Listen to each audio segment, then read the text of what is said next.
नमस्कार, आप देख रहे हैं सोशल मीडिया प्लेटफॉर्म पर। मैं हूं आपके साथ बजनासी और आज जो है सबसे बड़ी तस्वीर जो है सामने ला रहे हैं कि विश्व पटल पर जो है एक अनोखा जो है टेम्पल, जिसको बोध गया का टेम्पल कहा गया है। और बोध गया टेम्पल को लेकर जो है जो अभी जिसका मुक्ति आंदोलन जो है पूरे पूर्व से ही चलता आ रहा है, लेकिन अभी तक जो है उसका कोई इलाज नहीं हो सका है। आज खुलासा करते हैं कि आखिर बोध गया मुक्त कैसे हो पाएगा। हमारे साथ मौजूद हैं भंते करुणावर्धन जी। सबसे पहले स्वागत है हमारे चैनल में, इस चुनावी दंगल में सबसे पहले स्वागत है। कैसे मुक्त हो पाएगा ये बोध गया का मुक्ति आंदोलन, जो बोध गया का टेम्पल है? सबसे पहले मैं बीएन मीडिया चैनल और जनप्रतिनिधि संवाद दोनों चैनल को धन्यवाद देता हूं। आप लोग धन्यवाद के पात्र हैं। भंते जी, आप पूछ रहे हैं कि बोध गया जो हम लोगों का बौद्ध विहार है वो मुक्त कैसे होगा। अभी चुनावी दंगल चल रहा है। अभी चुनावी दंगल चल रहा जी, है। तमाम पार्टियां लगी हुई है बिहार को एक नया सरकार बनाने के लिए। बिहार में देखिए, नया सरकार तो बनबे करेगा, चाहे जिनकी बने, लेकिन जो बोध गया हम लोग का टेम्पल है उसको मुक्त कराने वाला जो बात है उसके फेरे में ये नेता मदारी लोग नहीं है। कोई इलाज नहीं निकल पा रहा है। नहीं, ये लोग कोई समाधान नहीं निकल पा रहा है। ये लोग उस फेरे में, अपने समाज के फेरे में नहीं है, ना अपने संस्कृति को के फेरे में है कि हमारे संस्कृति को ध्वस्त किया गया, हमारे संस्कृति को लूट लिया गया है, उसको हम छुड़ावें उन लोगों से। ये लोग इस फेरे में नहीं। ये लोग तो उन्हीं के घर में जा कर के, किसी के घर में कोई गरुवारी कर रहा है तो कोई किसी के घर में चरवाही कर रहा है। ये 300 सांसद हैं हमारे बहुजन समाज के लोग। यदि ये लोग चाहते तो हमारा बोधि टेम्पल आज ही मुक्त हो जाता, लेकिन कोई इस पर बोलने वाला नहीं है। भंते जी, बिहार में बोधि टेम्पल जो है ये नीतीश कुमार जी जो पूर्व अभी सीएम हम लोग के थे, मुख्यमंत्री थे, ये जो है बुद्ध से रिलेटेड बहुत सारे जो है पटना में काम करा चुके हैं। देखिए, इनके पूर्वजों ने भी बुद्ध को बहुत मान सम्मान दिया था और काम करने का काम किया था। नीतीश जी के पूर्वजों ने भी, अच्छा, जो लिच्छवी कहलाते थे, लिच्छवी के नाम से जाने जाते हैं। आज लोग टाइटल बदल गया है। तो नीतीश जी भी कुछ नहीं बोल रहे हैं। इनको बोलना चाहिए कि हमारे उनका नहीं है ये संस्कृति, उनका संपत्ति नहीं है। बिल्कुल है। वो तो दलाई लामा जी के साथ में उन्होंने पटना में बहुत काम किए हैं बुद्ध जी का, लेकिन बोध गया टेम्पल पर कुछ नहीं बोल रहे हैं। अगर हमारे बहुजन समाज के कोई भी नेता नहीं बोल रहा है, सब अपना अपना सत्ता के फेरे में है। आज देश को 2 रोबोट चला रहा है। दो रोबोट देश को चला रहा है। सबसे बड़ी खुलासा जो है भंते जी करने जा रहे हैं, जहां पर ये बता रहे हैं कि 2 रोबोट जो है ये पूरे देश को चला रहा है, यानी भारत देश को चला रहा है, जम्बू द्वीप को चला है। तो ये 2 रोबोट कौन है भंते जी से हम जानना चाहेंगे। ये दोनों रोबोट के पास न दया है, न करुणा है, न मैत्री है। हाँ, तीनों नहीं है। इंसान होता तब न उसके अंदर दया करुणा और मैत्री का भाव होता। जल्दी बताइए, रोबोट के बा? उस रोबोट को चुनने के लिए, चुनने के लिए जो ये मशीन नहीं, क्या नाम है इसका, मशीनों का जो वोट चलता है पड़ता है जी, ईवीएम। हाँ, ईवीएम ने उसका चुनाव करता है दोनों रोबोट का। हाँ, ईवीएम करेला। जिस दिन इंसान चुनाव करने लग जाएंगे, हाँ, अपने पीएम सीएम का, हाँ, अपने एती का, तो आप समझ लीजिए कि दोनों रोबोट उसी दिन लापता हो जाएगा। भंते जी ने खुलासा कर दिया कि जो है 2 रोबोट को जो है, ये 2 रोबोट जो है उनको कौन बनाया है, ये ईवीएम बनाया है। और ईवीएम जब तक रहेगा वो 2 रोबोट रहेंगे। भंते जी यही खुलासा कर रहे हैं, लेकिन अभी बता नहीं रहे कि 2 रोबोट कौन है। भंते जी खुलासा कीजिए। वो नरेंद्र मोदी हमारे जो पीएम हैं। अच्छा, और अमित शाह जी जो गृह मंत्री हैं, हाँ, दोनों ये रोबोट हैं। दोनों रोबोट काहे नहीं बोलते हैं कुछ जी। हाँ। हमारे न्यायपालिका, हाँ जी, सबसे बड़ा तो न्यायपालिका ना होता है जी। हाँ। और सुप्रीम कोर्ट के न्यायाधीश को उनके ऊपर जूता मारा गया। यदि कोई ब्राह्मण समाज के जज पर कोई जूता मारता बहुजन समाज के लोग, तो उसको कहाँ ये लोग पहुँचाए होते, ये मोदी जी और अमित शाह जी कहाँ पहुँचाए होते। लेकिन इस पर तो एकदम चुप्पी साध रखे हैं बिल्कुल। इसीलिए ना मैं रोबोट कह रहा हूँ। ये दलित समाज का है, इसीलिए चुपचाप है। चुपचाप है, हाँ, कुछ नहीं बोल रहे हैं। बहुजन समाज क्या कर रहा है? अब पूरा बहुजन समाज हम लोग तो छटपटा रहे हैं, लेकिन जिसको हम लोग चुन कर भेजते हैं कि हमारे हक की लड़ाई, हमारे अपने संस्कृति की लड़ाई, अपने हिस्सेदारी की लड़ाई लड़ेंगे, वो जा कर के अपने बाल बच्चों के लिए कमाने के लिए संपत्ति एकत्र करने लगता है उनके पास जा कर के, और समाज के लिए बोलना वो छोड़ देता है। इसलिए हमारा समाज पिछड़ा हुआ है और हमारा बोध गया टेम्पल जो है मुक्त नहीं हो पा रहा है। भंते जी जो है, आप जो है बता रहे हैं कि ऐसे जो है सांसद, ऐसे नेता जो है जो इस तरह के चुप्पी साधे हुए हैं, जिसका जो है अपने बहुजन समाज के लिए सब कुछ दिख रहा है लेकिन कुछ कर नहीं रहे हैं, चुप्पी साधे हुए हैं, वैसे नेताओं को क्या करना चाहिए? देखिए, उसमें नेताओं को जो है उसके साथ तो मैंने क्या करना चाहिए, उससे पहले मैं कुछ कहना चाहता हूँ। अच्छा, क्या कहना चाहते हैं, बताइए। वो नेता लोग जो है ना, वो नेता लोग समाज के फेरे में नहीं है। हाँ, किसके फेरे में? वो अपने फेरे में है, सब अपने फेरे में है, जेब भरने के चक्कर में। केवल लालू को कहा जाता है कि वंशवाद, परिवारवाद, तो लालू, तराबड़ी, तो तेजस्वी, क्या इसके बाद वंशवाद नहीं चल रहा है? कहाँ चल रहा है, बताइए। रामविलास पासवान, उनके बेटा, उनका भाई, उनका भतीजा, हाँ, ये वंशवाद नहीं है? ये राजतंत्र जैसा चल रहा है? नहीं चल रहा है, चलिए रहा है। तो लालू के केवल लेटाना ये गलत बात है। हाँ। लालू ने तो हम लोगों को हिम्मत दिया था। हाँ, भारत के, बिहार के बहुजनों को हिम्मत दिया था। बिहार के हम लोग उन लोगों के सामने, बड़े बड़े लोगों को जो अपने आप को किसी मुंह से पैदा हुआ लोग बताते हैं, ब्रह्मा के मुंह से उन लोगों का पैदाइश हुआ है। तो मैं नहीं कहता हूँ, उन लोगों का वेद पुराण कहता है। अच्छा, वेद पुराण कहते हैं, वेद पुराण कहते हैं, हम नहीं कहते हैं। उन लोगों के डर से हम लोग खटिया पर नहीं बैठते थे। हमारे पिताजी, मैंने अपने पिताजी को देखा हूँ कि अपना पगड़ी का गमछी जो है, हमारे यहाँ उनके गुरु थे कनफुकवा गुरु। अच्छा, कनफुकवा गुरु। हाँ, वो जब आते थे हमारे दरवाजे पर, तो हमारे पिताजी गमछिया से उनके जूतवा को पोंछते थे, और जूतवा पर वाला धूल जो है, हाँ, अपने माथे पर लगाते थे। इतना बड़ा मतलब गिरे हुए थे। तो वहाँ से निकालने का काम लालू यादव ने किया। हिम्मत दिया इन्होंने, बोलने का हिम्मत दिया, जवाब देने का हिम्मत किया, बैठने का हिम्मत किया। लेकिन लालू यादव के बेटा भी जो हैं, आज हमारे पक्ष में कुछ नहीं बोल रहे हैं। नहीं बोल रहे हैं। देखिए, सबसे बड़ी खुलासा जो है कर चुके हैं इस चुनावी दंगल में, जो है भंते जी ने बता दिया है कि अभी जो है तेजस्वी जी जो अभी लड़ाई चुनावी दंगल में उतरे हुए हैं। अभी ये जो है बोधि टेम्पल को जो है, जो बोध गया में है, उसको जो है बचाने के लिए कुछ कर नहीं रहे हैं। बोल रहे हैं भंते जी कि जो है जीतने के बाद करेंगे। इसके पीछे भी कारण है ना।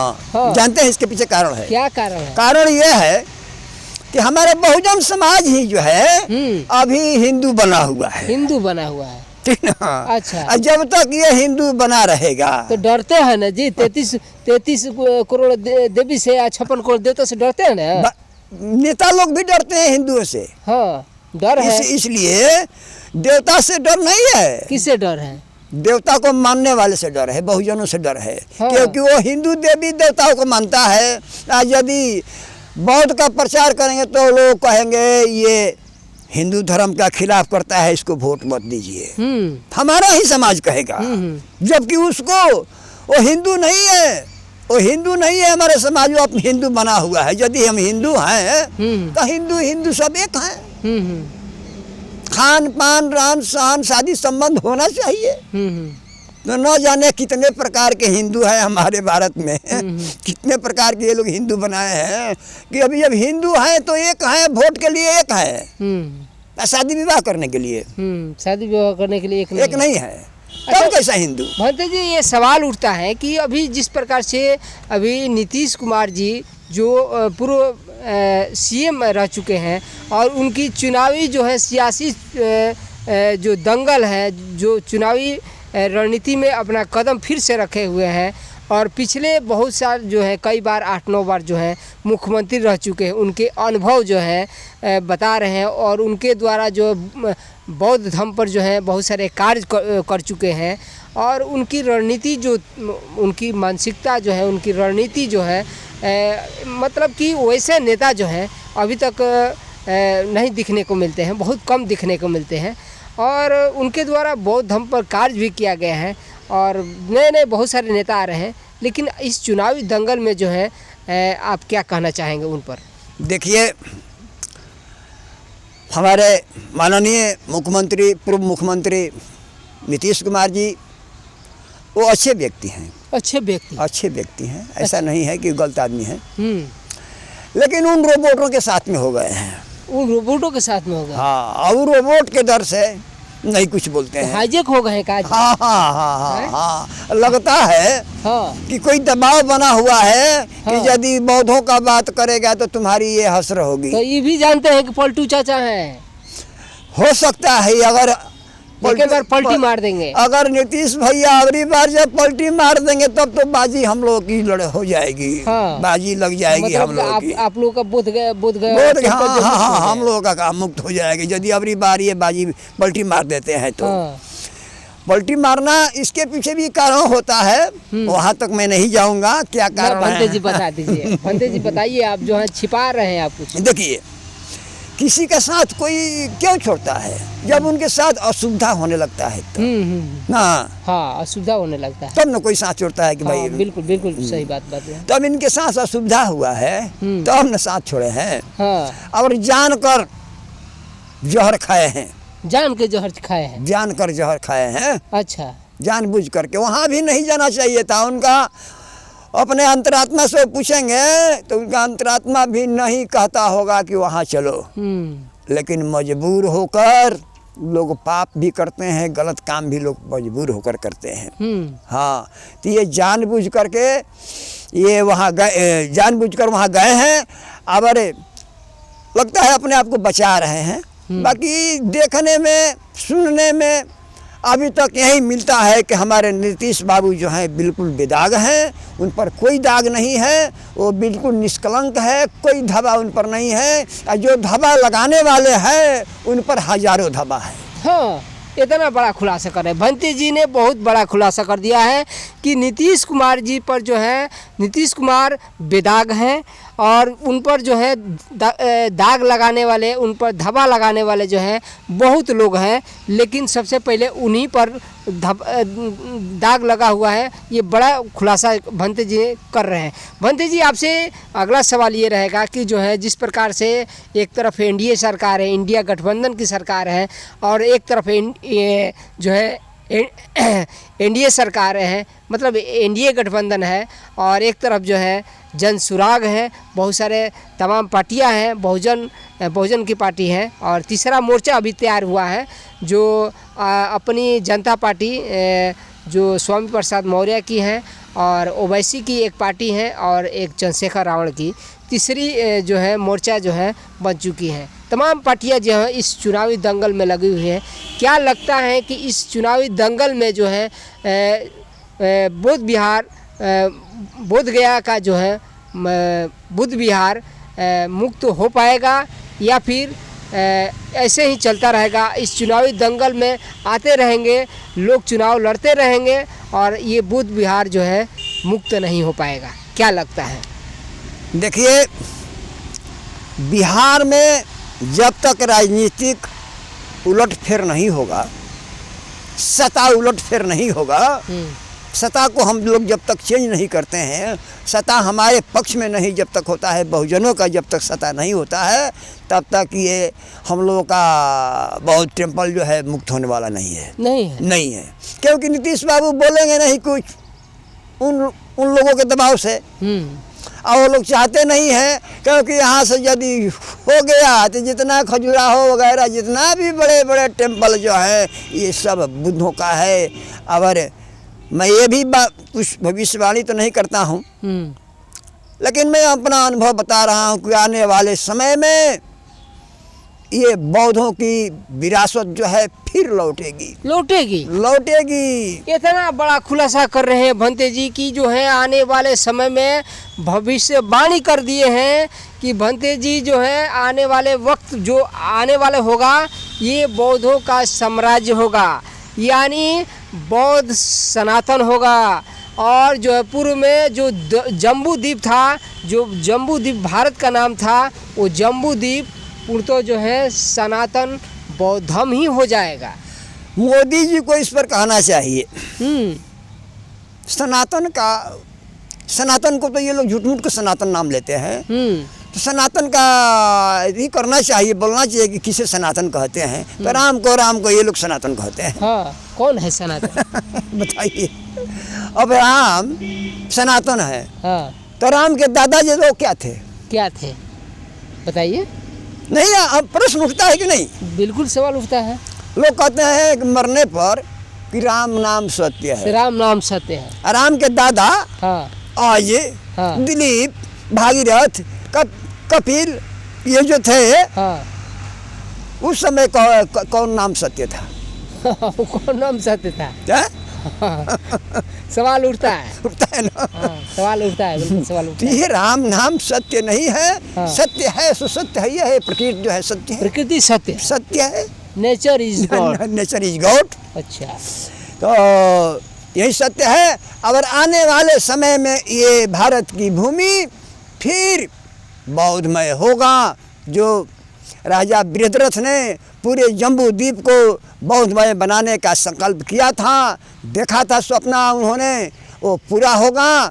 अभी जैसे जिस प्रकार पुष्यमित्र शुंग ने उनका हत्या करने का काम किया, वैसे वैसे पुष्यमित्र शुंग बहुत से इस समाज में हैं जो हमारे राजनीतिक हत्या, हमारे सांस्कृतिक हत्या करने पर तुले हुए हैं। अच्छा भंते जी, अंतिम चलते चलते अंतिम सवाल ये रहता है कि अभी इस चुनावी दंगल में अभी जो बोध गया मुक्ति आंदोलन भी अभी छिड़ा हुआ है, और यहाँ पर जो है तमाम पार्टियाँ इस बिहार विधानसभा चुनाव को लेकर अभी अड़ी हुई है। तमाम बहुजनों को आप क्या कहिएगा? हम बहुजनों से यही आह्वान करेंगे कि जो हमारा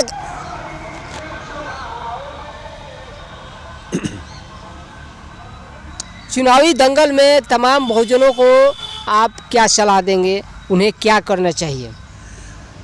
जो हमारा काम करेगा उसके साथ में रहेंगे, हम उनको वोट करेंगे। यही ना हम कहेंगे, अपने बहुजन समाज से यही कहेंगे कि जो हमारे विरासत को बचाने के लिए काज करता है, बात करता है, उसके साथ हम रहेंगे। और उन लोगों के साथ हम नहीं रहेंगे जो कि हमारे धर्म को हरास किया और अभी भी मुक्त नहीं करना चाहता है, कुंडली मार करके उस पर बैठा हुआ है। उनके पक्ष में तो मैं कभी भी नहीं कहूँगा अपने बहुजनों से कि आप उनके पक्ष में वोट कीजिए। चलिए, भंते जी ने आपको इंडिकेट कर दिया है, आप समझ रहे होंगे या फिर नहीं समझ रहे होंगे। भंते जी ने इशारे में सारी बातें कह दी कि वैसे लोगों को जो है वोटिंग करना चाहिए जो हमारी विरासत को, बौद्ध विरासत को बचाते आए हैं। आप लोग का क्या कमेंट है? आप इस वीडियो के माध्यम से कमेंट बॉक्स में ज़रूर लिखिए। इस आगे हम इस तरह के कंटेंट और भी दिखाते रहेंगे। आप हमारे चैनल से जुड़े रहिए। धन्यवाद। जय भारत। मंगल।